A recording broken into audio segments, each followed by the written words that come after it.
Thank God, 2020 is finally over. Yes, so great. It's going to be like in the movies. Everything is gonna be better now. Better? You mean like in Johnny Mnemonic? Or The Quiet Place? Or Carnage? Seeking a Friend for the End of the World? Oh no! Oh, God!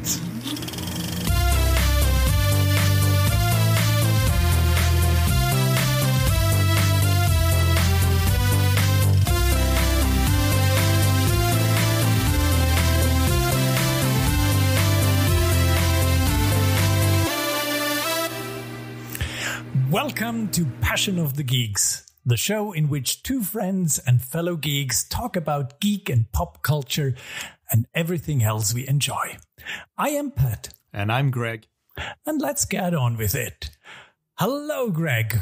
Hello, Pat. Happy New Year. Happy New Year to you too, yeah. And Happy New Year to our audience. I hope everyone had a great New Year's Eve and a great New Year's Day after New Year's Eve. I found it really liberating kind of not to have this stress of going out on New Year's Eve and waking up the other day with a hangover. So I have to admit kind of this, lockdown Christmas or lockdown New Year's Eve was actually, well, I don't want to say enjoyable, but relaxing maybe. Comfortable. Yeah, I think that's probably the word we're looking for. Yeah. Yeah. I mean, all of the holidays this year, it was very relaxing and comfortable. I enjoyed it quite a bit. Yeah, but I'm looking forward to being able to see people again as well. Oh, me too. Yeah. Me too. Well then, Greg, let's just dive into this episode, shall we? Yes, we shall. Well, let's go to our Today I Found Out segment. Did you find something? Well, obviously, over Christmas, it has a little bit been of a slow news, let's say week or fortnight. But still, I stumbled across a little list of confirmed appearances in Marvel's What If animated show. Of all the animated or all the Marvel shows that are supposed to come out on Disney Plus, What If is the one that I'm actually probably excited the most about because of potential appearances. And the list is quite comprehensive at this point. So most of kind of the important Marvel players from the movies come back. Some of them dead in the movies, some of them obviously not. And just, What If has always been about what if dead characters coming back to do something interesting. And I just really like that they're using the same voice cast or kind of the same actors as in the movies, because it just, makes it really a what if version, even though it's just animated. But it's what if Thanos actually won with the real Thanos voicing Thanos. So I'm really looking forward to that. And so do I.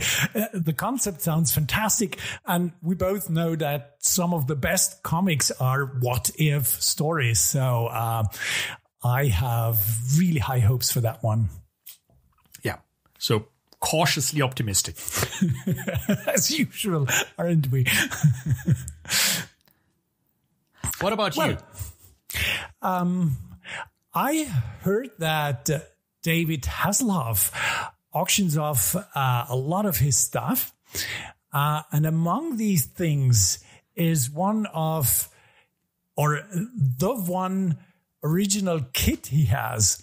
And the thing is, he auctions off a lot of stuff from Baywatch and other series as well. But being the geek I am, I'm actually just interested in the Knight Rider stuff he's auctioning off. And actually it doesn't sound as expensive to get the original kit or one of the original kits. It's I think at the moment it's about $375,000. Not expensive at all. The peanuts? I mean, the auction is still running till the end of January, and I suspect it will get a little bit higher than that. And the thing is, if the bidding is, I think, about 25% higher as the actual worth of the car, then the Hoff will deliver the car personally to the buyer. And that would be great.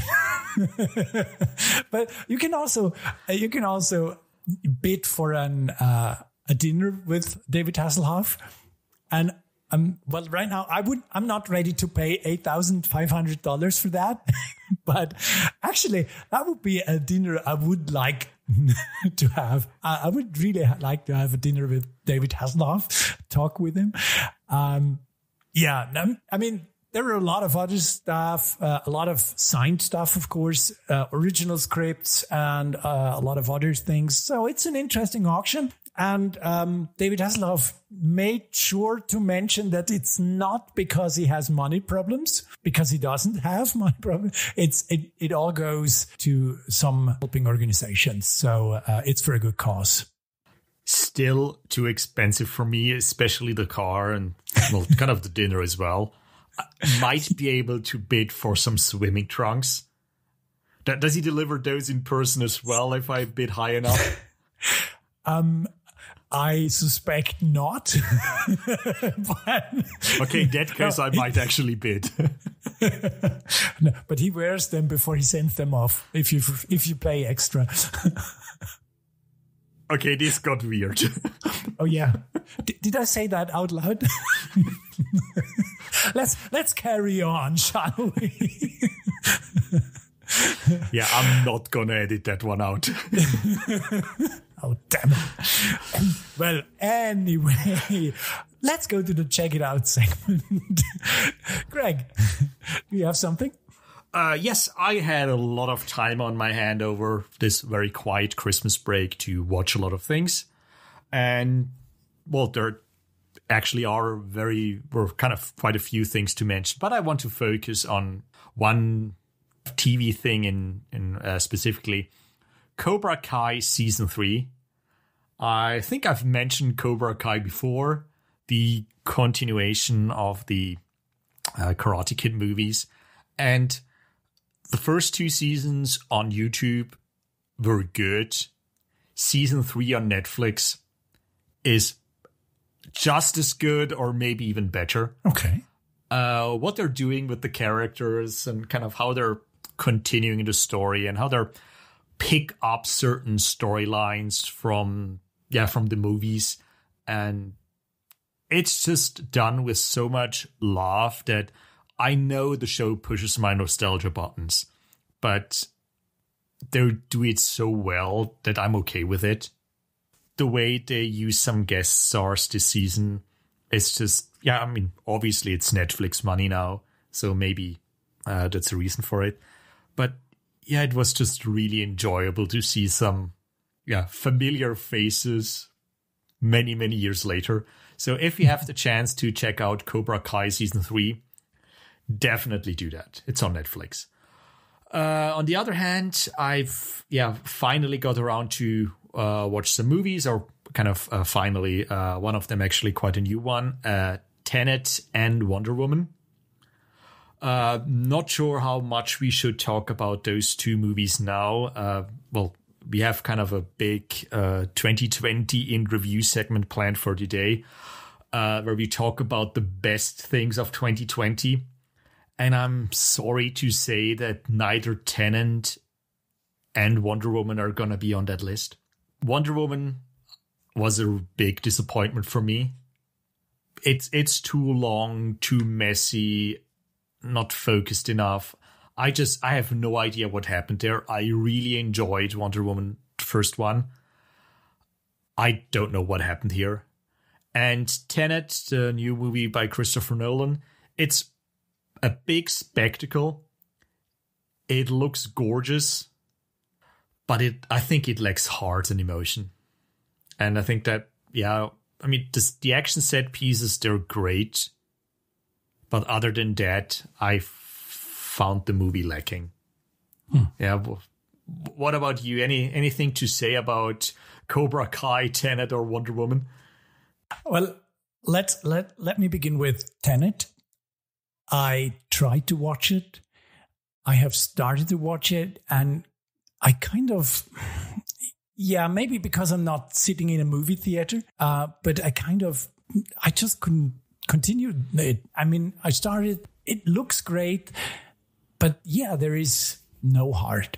I agree completely. Maybe I should give it another chance. Maybe I'm missing something great here, but I'm looking into that. And I've watched Wonder Woman, and I actually, I've watched it because you kind of mentioned before that Wonder Woman is not as great as the first. And I thought, okay, let's watch it. And I was really, really disappointed, but because you're right. I mean, it's not a good movie. It looks good in parts, but even Diana herself, she kind of doesn't work. It was a disappointment. And speaking of Cobra Kai, I always wanted to watch it. I didn't have the time. And now I wonder, Greg, could you just start with season 3, or do you need to see the other seasons? You need to see the other seasons. Okay. But they're all on Netflix now. Okay. Yeah. I still want to do that. So I mean, it's definitely worth it. Yeah. All right. I will do that. Yeah. What about you? Anything interesting for us to check out from your side? Yeah, I have something small to check out. It's a game, one that I won't be talking about in this episode later. And that is the Trials of Mana Remake. And the thing is, Trials of Mana is actually the third Seiken Densetsu game.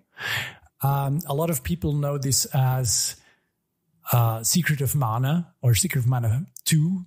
And last year, the game was brought into the West in a original English translation, because prior to that, the game was Japanese only. And I played it on the Super Nintendo with the help of a translation patch, an official.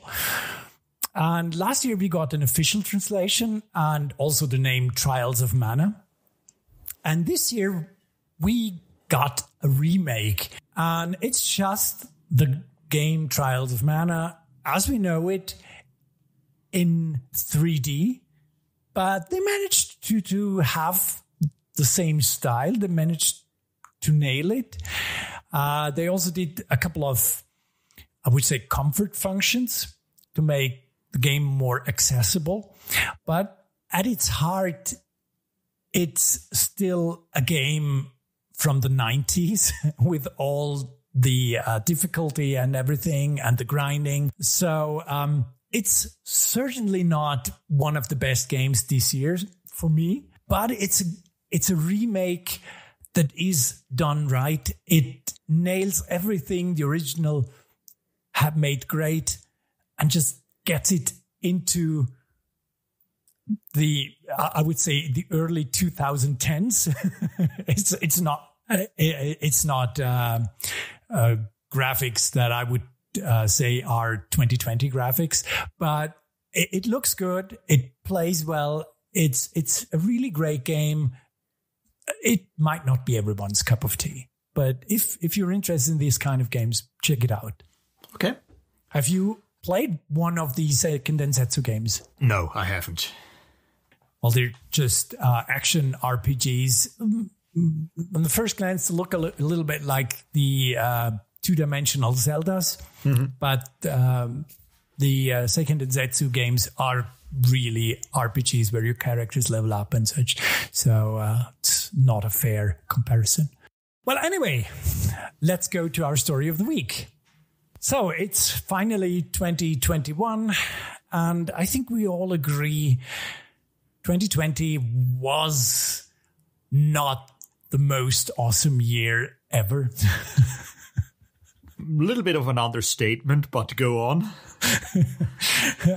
And I know a lot of people who are actually glad that 2020 is over. I know a few of them. Yeah. And I mean, that's a good thing. I hope everything gets better this year. And I think there are a couple of things happening that go in the right direction. But I mean, you and I, Greg, we thought that not everything was bad in 2020. And this is what we want to do today. Talk about the things that are actually great in 2020, or that were great, that we enjoyed. Sounds like a plan. And there are those. Just keep with us. And Greg, I want to start with a subject that kind of was irking us a couple of episodes. And that is, we finally got a new generation of consoles. Yes, we did. Or at least I did. Yeah. Well, just to explain that, I think I have mentioned it before. I will wait until later this year to buy a PS5. And there are a couple of games I wait to buy until then. But I mean, the launch of the new generation of consoles, I think it was actually a really, really great launch. I mean, of course, there were the scalpers and all that, and not enough consoles and stuff. But that always happens when a new generation launches. It's always the same thing. This is something that we need to expect right now, and I mean, it happened again. But other than that, I think that the actual release of these consoles was actually pretty cool. The consoles are great. They have great technology behind them.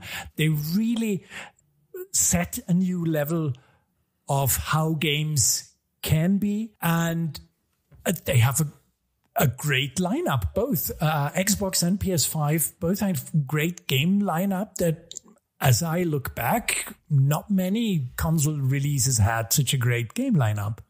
I'm not sure how much I can comment on the whole lineup. I just had my few games that I wanted to play that I'm playing right now, and I'm quite happy with those. Where I would definitely agree with you is once you have your new console, be it a PS5 or an Xbox Series S, yeah, that's the... Or X. X, yeah. They have both. It's so complicated there. Yeah. Once you have one of the new consoles, they're awesome. Yeah. Might be a rocky road until you get one. Honestly, I'm not sure how it is right now. I'm just really happy that I got my PS5 before Christmas, and I'm enjoying it quite a lot. Yeah, it's so fast. I did not realize how much time I wasted waiting for games to load and my PS4 to boot and stuff like that. Now you just press a button and 30 seconds later, you're in the middle of the game. Yeah. And that's pretty cool. So I'm really excited to see where this generation is going. I'm pretty sure that games released further down the road are obviously going to be better and use that technology even better. Just like, I mean, those PS4 games that came out this year looked gorgeous. Yeah. And those PS5 games now don't look that much better. They look better, but not that much. So I'm really excited where developers take these games once they, know what they can do with the PS5 or Xbox Series X. Yeah, you're completely right. I mean, I had the chance to test both consoles a little bit. And yeah, I mean, from a PC perspective, it's not that breathtaking because consoles are kind of catching up. But before anyone says, PC master race, the truth is the consoles are the masters because they dictate how much technology games use, because most companies want to sell the game to all platforms. And so a new generation in consoles not only means that the console gets better, but also PC games. So for all of us, it will be a great time. There are great things coming. I'm really looking forward to that. Yeah, exciting times to be a gamer. Yeah, but we're still looking back to 2020. Let's stay with gaming a little bit. What are your favorite games this year? Because of the pandemic, I've actually played more video games this year than 2 years before, just because I had so much more time. So I actually played quite a few games. It's really difficult to say what my favorite game of 2020 was, because some of them I haven't really finished yet, because I'm still in the process of playing them, because they're really, really long. But if I had to just talk about a few games, I would definitely say that Ghost of Tsushima, the samurai RPG from Sucker Punch, was really, really cool. I really enjoyed Last of Us Part 2. Gaming experience like no other before, because it was just a gut-wrenching experience, and at least at this point I don't want to play that game again, not because I hated it, but because it was such a gut-wrenching experience. And on the other side, I really enjoyed games like Hades as well. Recently, just around Christmas, for my PS5, I played Immortals Rise of Phoenix, or Phoenix Rising, which is just a great RPG, and honestly, better than Assassin's Creed Valhalla. I mean, people joke that Rise of Phoenix is Breath of the Wild meets Assassin's Creed Valhalla. They're not wrong, but it's the good part of both of these games. So I really enjoyed that one. And obviously, Cyberpunk 2077. I think for me, it's a little bit too early to judge it, because CD Projekt Red games, they need time for me to experience them, because they're so big. But so far, I really enjoy it. I think I prefer The Witcher 3, because I'm more of a third-person gamer. But some of the especially some of the side missions are just really cool in Cyberpunk. What about you, Pat? Yeah, well, you gave a couple of great examples, actually. I completely agree with Immortals Phoenix Rising. It's a game that has just a certain style that I like immensely. And yes, there are people out there who probably think that it's a Breath of the Wild ripoff, which I wouldn't say. I think I established in an earlier episode when we talked about the Generation 8 that Breath of the Wild is not the most original Zelda game. And basically all of the mechanics Breath of the Wild used were used by other games prior to that. But the combination worked so well. And I assume a lot of people just got into that with Breath of the Wild, so this is what they know. So it's, I can see why they kind of compare Immortals Phoenix Rising with Breath of the Wild, because it has everything that is good about Breath of the Wild in it. And as you said, the fighting is more like in Assassin's Creed. Plus, it doesn't have breakable weapons. Always a plus. I haven't played Valhalla yet. I just didn't have time to get to it. I want to play that, so it probably would be a 2021 game for me. Another game I want to mention is Final Fantasy VII Remake. And, well, for one, we were waiting quite a bit for that one. I can't remember how long it was when Square announced that. And we were kind of wondering what it would be, how it would transport the the story of Final Fantasy VII to the new generation. And I played it. And well, first of all, I was a bit disappointed that the game just has the first couple of hours of the original game in it. But what they did is fantastic, especially because it's actually not a remake. It's a complete new reimagining, or however you want to say that. But what they did, changing so much and keeping the heart the same, I'm really looking forward to how the game will continue. It's a game that really, really touched me in the right way. So that was definitely a highlight for me. Another is a little smaller game, Ori and the Will of the Wisps. I was a huge fan of the first Ori game, and the new one changes a couple of things, but all in all, I think it improves on everything. Plus, it's also very, very touching, the whole story that they tell in this game. It probably is a highlight for me as well. But before I get to Cyberpunk 2077, I just want to mention Star Wars Squadrons, because I really enjoy that one. But I think it works better as a VR title. I played it a couple of times, two-dimensional, and it's just not the same. But as a VR title, Star Wars Squadrons is fantastic. It's not as good as the original X-Wing, but it's a fantastic game, and something that, I'm really glad came this year. And then, of course, there is Cyberpunk 2077. I mean, I haven't finished it yet, of course. That's probably something that you will do first, Greg. You were always the one who finishes games first. I completed the main story, yes. Oh, you okay. I didn't actually. And this is a bit of a problem I have with myself. Takemura is still waiting in the diner.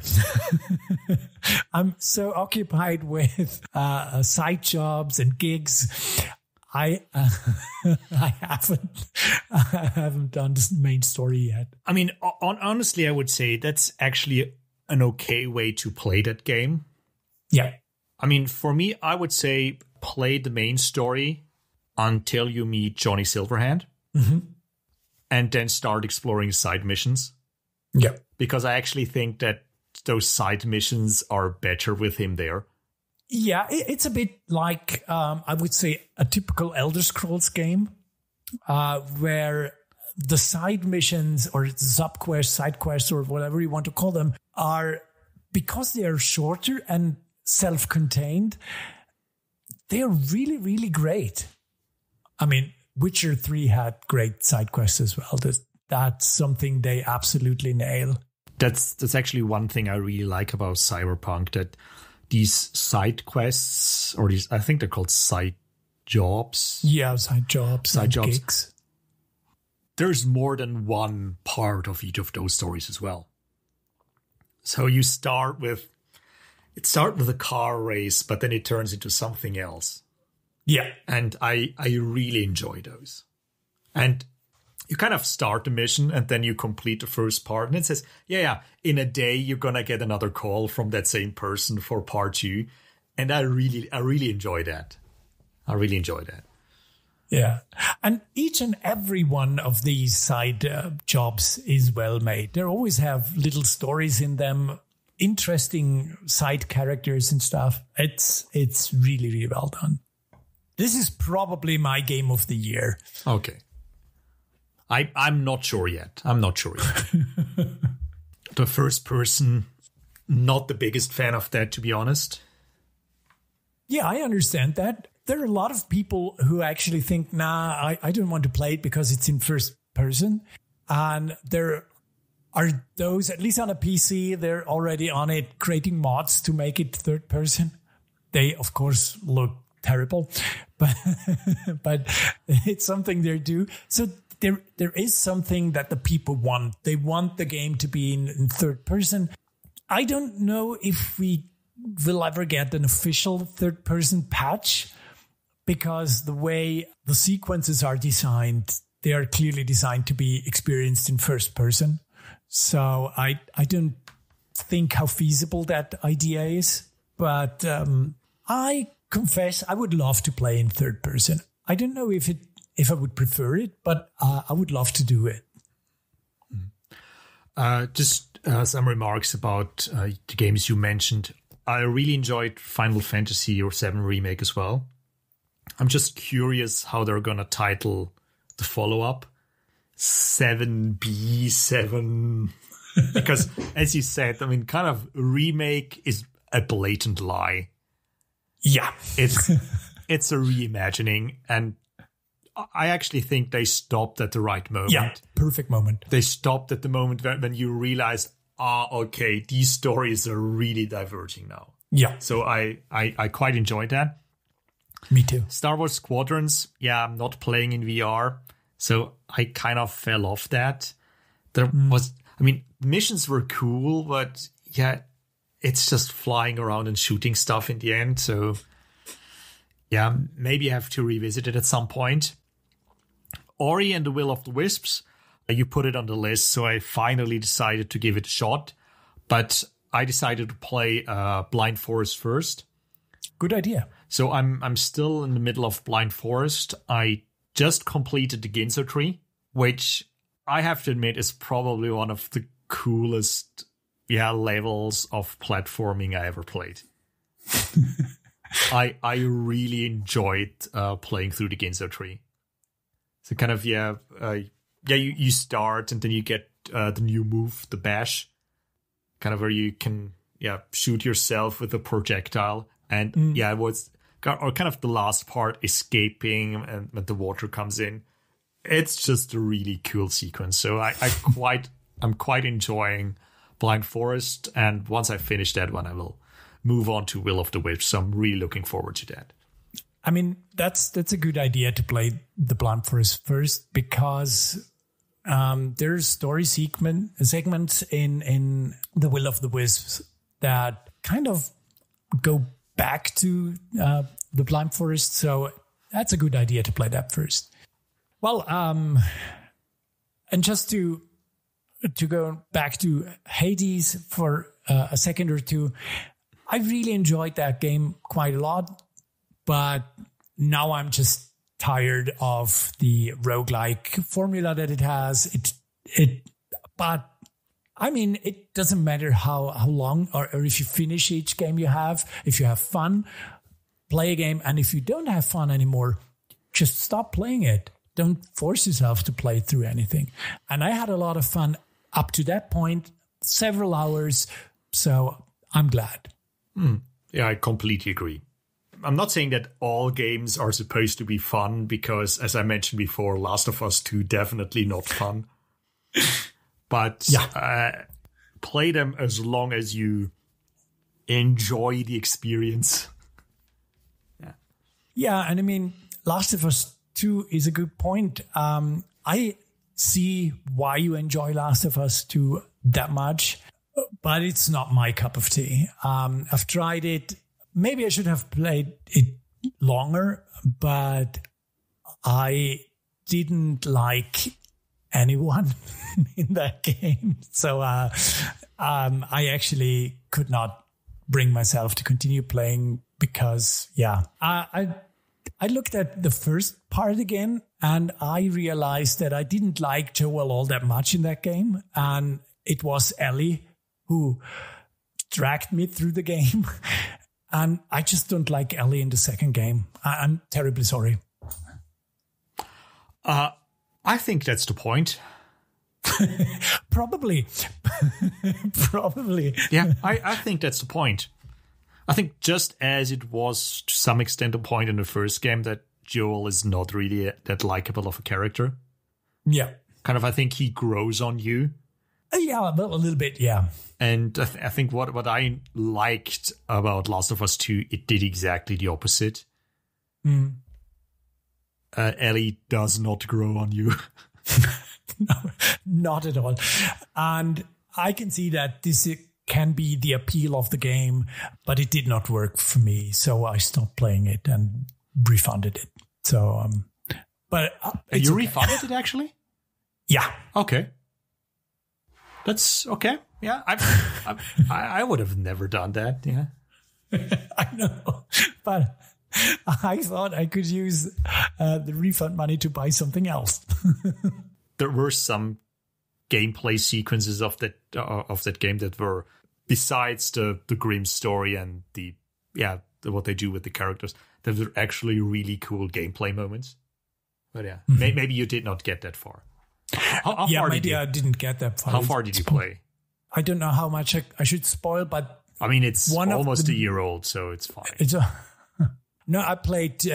I switched the character to what Abby? was her name? Abby. Yeah, Abby. Yeah, and I did a little bit with her, and then I don't even remember what kind of missions she had. What was it? Something with looking for a medicine or something? Probably, yeah. Yeah. Now that's the point where I stopped. Okay. And I liked Abby even less than Ellie. Maybe she grows on you later. I don't know. But as I said, my problem was I wasn't invested in the people, and I usually play for the story and for the characters. And even if the gameplay would have been really great, if the story and characters do not grip me, I usually stop playing a game, because this is not what gets me through the game. Yeah, I think I played it for the story against the characters. No, as I said, I can see that it has a certain appeal, and I'm just not one of them that the appeal works on. And I'm glad a lot. I mean, it got great reviews and everything, and I'm glad that there are a lot of people who can enjoy that kind of game. And it's probably the same thing that I just don't enjoy a lot of more artistic movies, because maybe they go in a way that I'm not comfortable with, and so that's okay. That's totally okay. Looking at the list of movies you're going to talk about, yeah, I can see that. I can see that. Yeah, but shall we go to the movies? That was my attempt at a segue. Yes. Yeah. I mean, Greg, you mentioned it. I didn't watch all that many movies this year. So go first, Greg. What movies did you see this year that you really liked?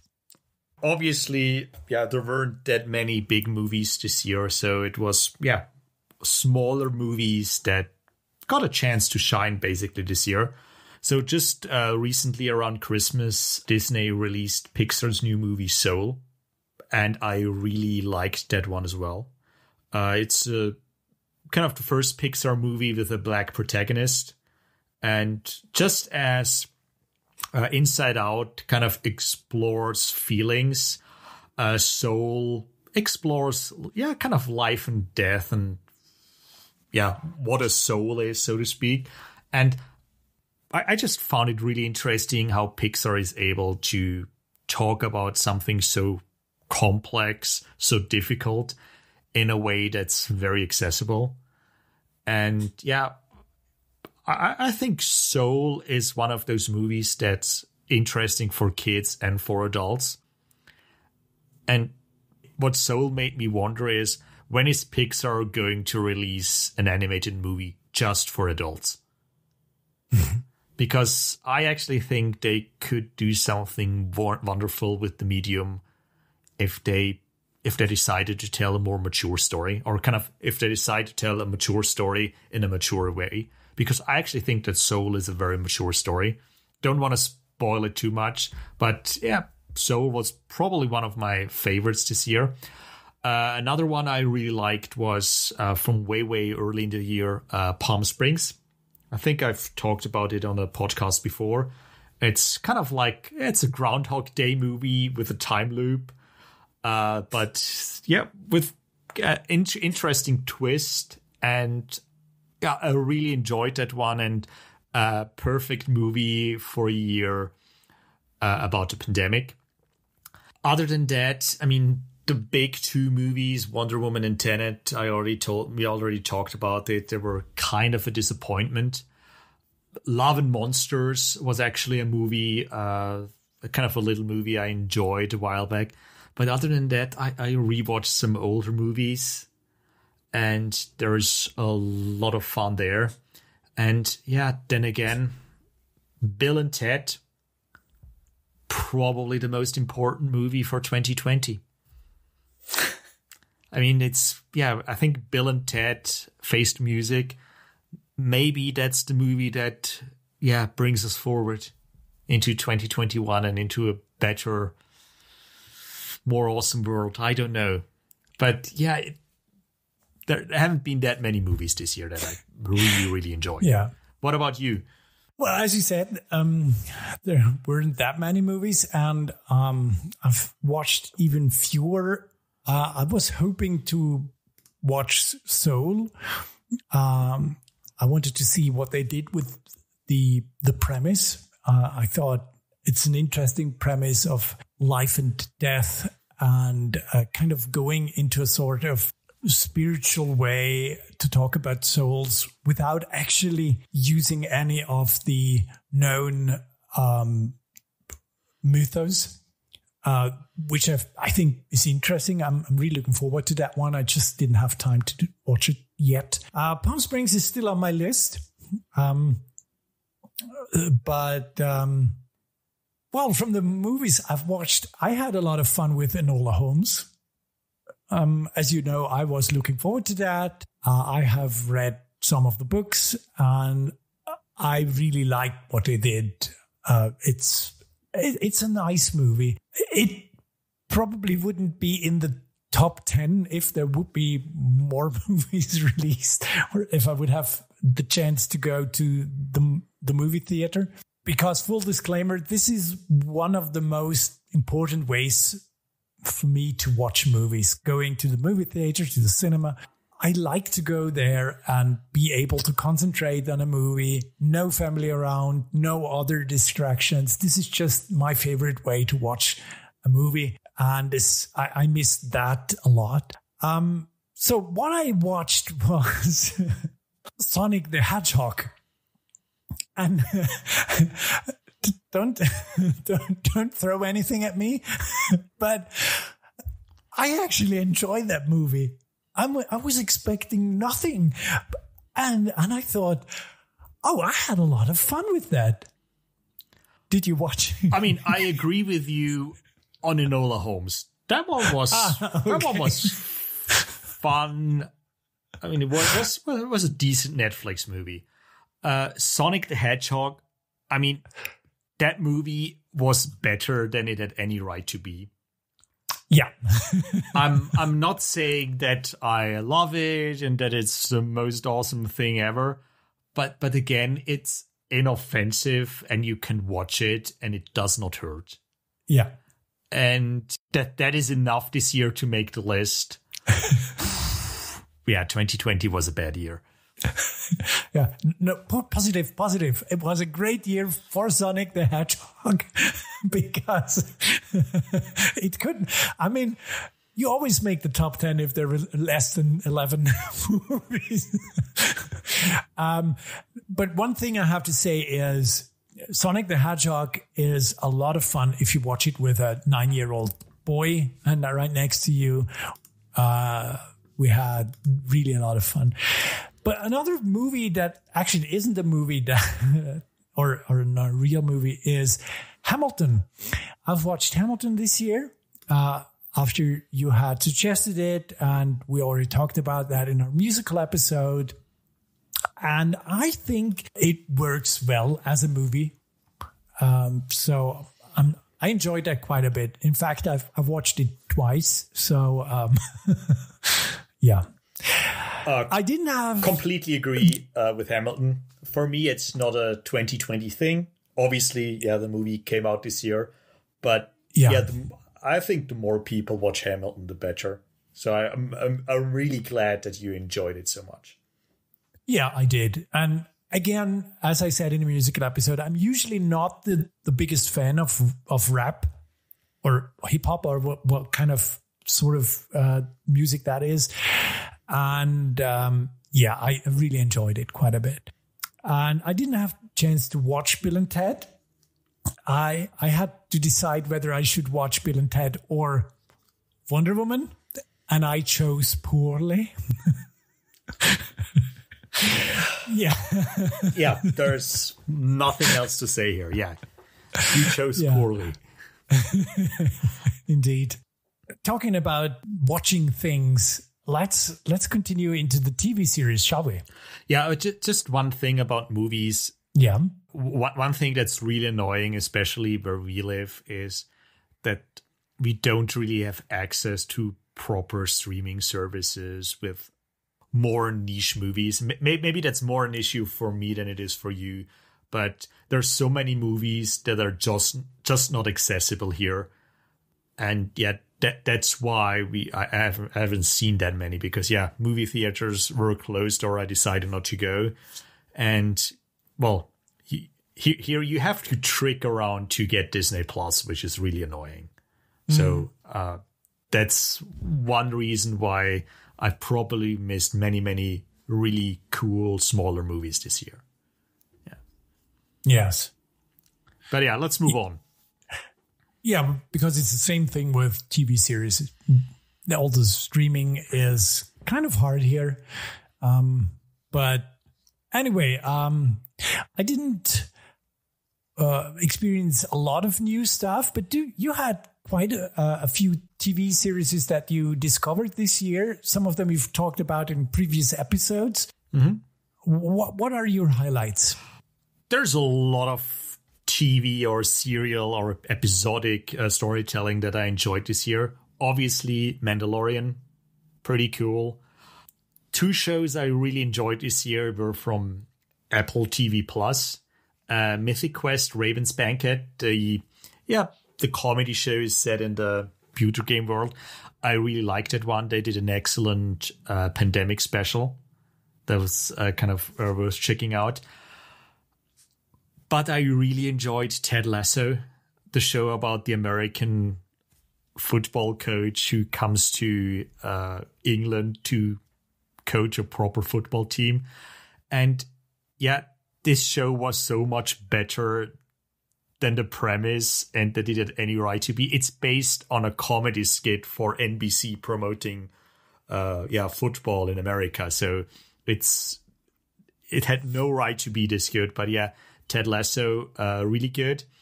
And then I really enjoyed The Boys on Amazon season 2, which was obviously a grim version of superheroes, but this is basically all the superheroes we got this year.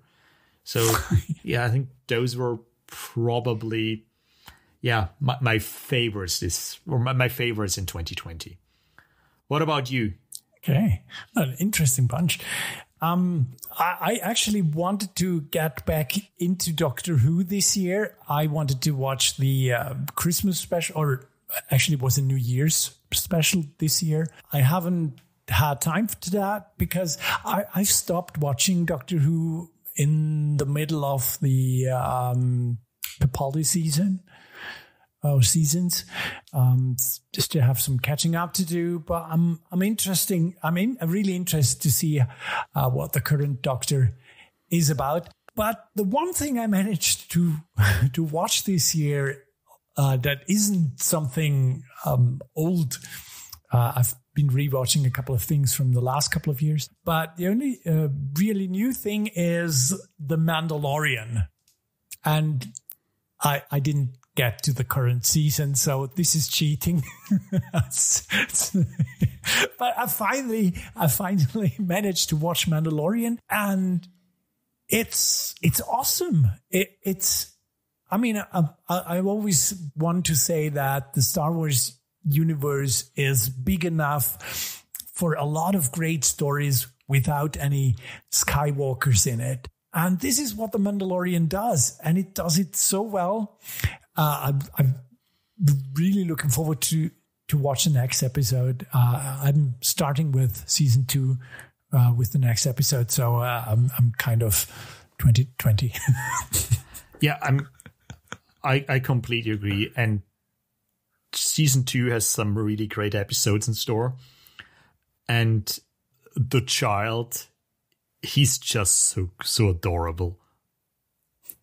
He's so adorable. He really is. He's so adorable. He's so well made. It's really, he's splendidly made in a way that you immediately connect to him.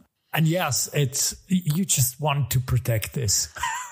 What I really like is kind of the way they do the show is with this new technology that uses the Unreal Engine to create digital backgrounds. And I mean, every week it just looks like a movie. Yeah.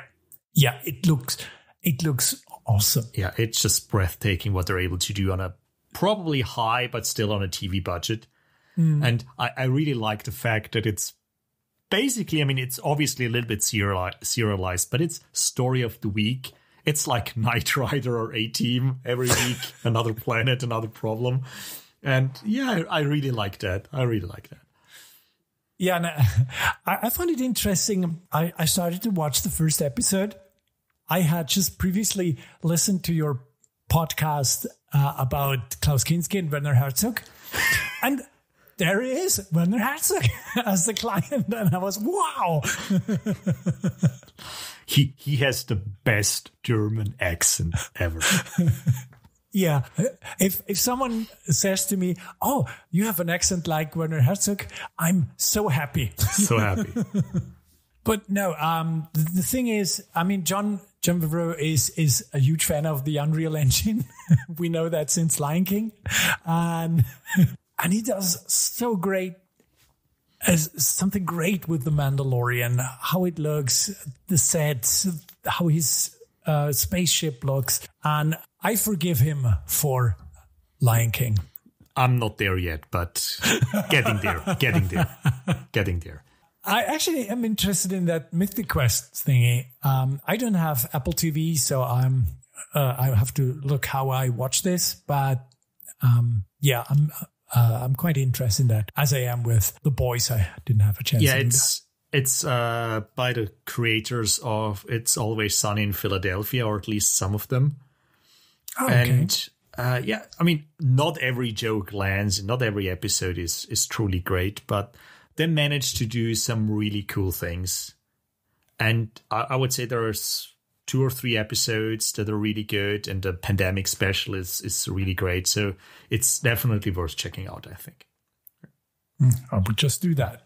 Yeah, that's for the TV. How about some reading? Did you read something current, something 2020? I read a lot of books for work and either some classics or some young adult fiction that I need from my students. One thing I reread this year, and it's actually, or last year, it's still an ongoing project in a way. It's Sandman by Neil Gaiman. And inspired by the radio play that came out last year, I decided to revisit the comic books as well. And they're just great. The writing is cool. The artwork is really, really good. And yeah, it's just an interesting story that gets better and better and better and more mature and more interesting, kind of the further away from DC Comics it gets. I mean, it's pretty close in the beginning, kind of you see some familiar characters, but when he really goes all into the world he's creating, Sandman is really, really good. Mm-hmm. Mm-hmm. Yeah, I've been revisiting Sandman by listening to the audio drama you recommended a couple of episodes ago. And it's really awesome. And I plan to reread Sandman as well once I'm through with that. As you said, it's just a great story. It has great characters. And plus, the artwork is phenomenal. So, yeah, that's really something that... Other than that, I reread older books this year. I still have Ready Player 2 on my list that I want to read. You already did that, didn't you? Yeah, but it's not something I need to mention when it comes to the best of 2020. Ah, okay. Now I'm really interested. Yeah, I think I said it on a podcast where it's fine. Yeah, that's. I think I remember these were your words. Well, I'm looking forward to it. I really wonder what they're going to do because, yeah, it kind of was a completed story, and I'm okay with that. Yeah, but still looking forward to that. Other than that, I just reread a couple of older comics, older books, nothing from this year or nothing from 2020, so nothing I could recommend. I have some things on Comixology that I'm having a look at, but yeah, I mean, I'm probably gonna do a little unplugged with some comic recommendations, but I mean, nothing that really stood out last year for me.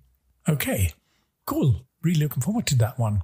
Well then, do you have anything else in 2020 that you think this is something that is great about that last year? We talked about media or kind of books, comics, TV shows, games, or whatever that we enjoyed.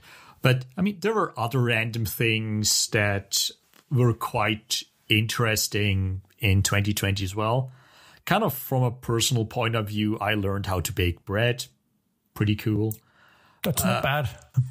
I really like to see how solidarity became a bigger thing, at least during the first lockdown, that people started to help each other. And even though they had to be physically apart, brought them closer together. So that was definitely something from 2020 that was okay. I really liked or looking forward to Apple Silicon, what they're doing with that. It seems to me kind of they just released their first product. Apple just released the first products with it. So yeah, that looks interesting. I'm looking forward to getting a new iMac with an Apple Silicon chip. Yeah, but other than that, I mean, this podcast has definitely been something cool. Kind of coming out of necessity that we needed to find an outlet, needed to find something for our lack of conversation that we were missing because we couldn't go to the movie theater. And yeah, we're 21 episodes in. I would consider this a success. Yeah. Other than that, I mean, I just came to me. I think I haven't played as much D&D ever than in 2020. Mm-hmm. So yeah, I think on average we probably played more than once or twice a month, I would say. Most of the time, yes. Yeah. Most months we played twice, I think. Yeah. So that's pretty or cool. At least once. So yeah, if you want to look back, and that's something good that came all of this crap. But yeah, what about you?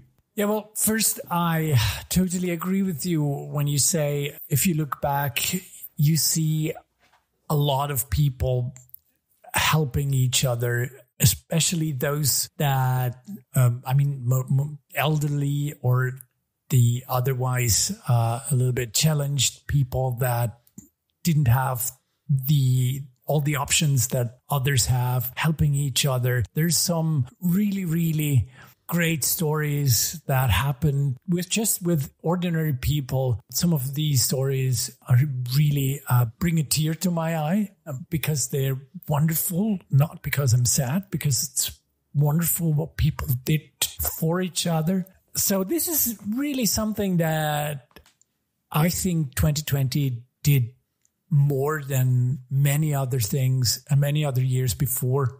And I mean, there are certainly things like there are those people who say that nature kind of is glad that mankind is locked in. There are a lot of really small things happened that probably wouldn't be noticed in any other year. And that's great. I mean, sometimes small things are just as important as the big things that happened.